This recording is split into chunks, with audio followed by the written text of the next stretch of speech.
Field Guide Beth here. Today we are with our friend James Keeline, who's a mine train enthusiast.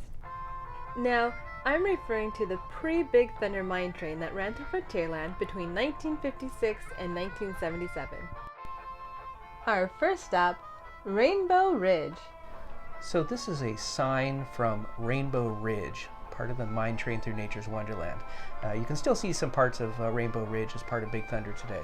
And so they had all these little buildings of the little mining town, and one of them was a dentist's office. And so this is one of the signs from it. It's made of plywood. You can see the layers, and it's painted on both sides to give it a little bit of a dimensionality. And they would hang it up at the top like this, and it would swing in the wind, and there would be sounds emitting from the building of somebody who's was getting their teeth drilled and screaming out in pain and so forth. So I see we have some other details from Rainbow Ridge. Right. The mining town had numerous signs around, and they would typically post these kind of signs. This one is for a stagecoach, and then we have a frog. If you have a frog in your throat, then there would be a medicinal remedy for that. You might see a wanted poster, and here's another example of a wanted poster.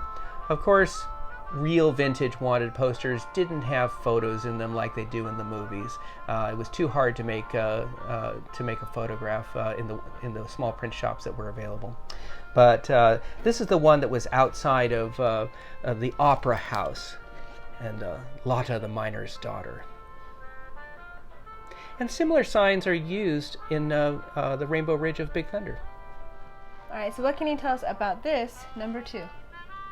So this is a number plate from the front of the mine train locomotives.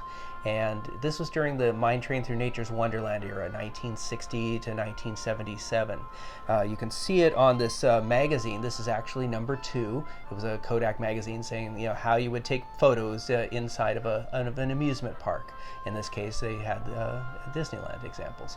But this is one of 4 of these number plates, numbers 1, 2, 3, and 4. When the trains were the green trains in the Rainbow Caverns mine train, they had numbers 3, 4, and 5. This is number 5 that was renumbered to become number 2, and we can tell that from the way the holes are drilled in the back. So I notice you have a friend here with us today. Yes, this is one of the bullfrogs from the Beaver Valley section of Nature's Wonderland. And it's made of rubber. It's rather heavy. On the bottom it has a copper pipe, and the copper pipe is connected to an air bladder inside the mouth area. And they could pump air in and out of this, and the mouth would open and not open and close, but it would distend out. And it still works. You can feel air coming out of it when we move the mouth. And this was timed with the audio that they were having in the Beaver Valley section. And so the beavers would be swimming around, and the frogs would be croaking as the trains went by. And so now, we like to call him Jeremiah since he's a bullfrog, after the famous song. And it's an early example of audio animatronics. Well, this is a rubber Gila monster. This was in the Living Desert area, really around the dinosaur skeleton. There were a couple of them on there. Didn't do any movement, so it really wasn't an animatronic, even though the inter-office memos that Disney had referred to it as such. They said that they spent $900 on all the Gila monsters. But some of the animatronics were, just things that sit there, like this creature. Some of them had minimal movement, like the bullfrog, and some of them were fully mechanized animals, like the bobcats or the mountain lions and the bighorn sheep and the battling elk. Thank you so much, James, for showing us your collection. And we also know that you do give talks on different Disneyland subjects. Can you tell us more about that? Sure.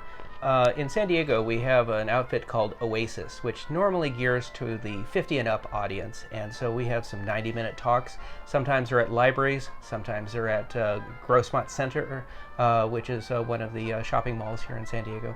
And some of the talks are free, and some of them have a small fee associated with them. But there's a lot of Disneyland topics. I have one on the the Haunted Mansion or the audio animatronics, Mine Train Through Nature's Wonderland, the early history of Disneyland from the Disneyland News newspaper, just all kinds of different things, the way that books inspire Disney films and TV programs.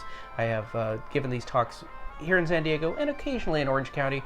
Friends of the Mouse, I've given several presentations to them. I've even been able to give presentations on the Disney property. At the beginning of the year, I did one on the stage of the Golden Horseshoe to the Golden Ears group about the Mine Train. So if somebody wants to get in contact with you so you can go give a talk, where is the best way for them to go to find you? Probably a good starting point would be our email address. I like to say, if you know my name, you know my email, james@keeline.com. You just have to be able to spell it. As we head back to Rainbow Ridge, we bid a fond farewell to James Keeline's Mine Train collection.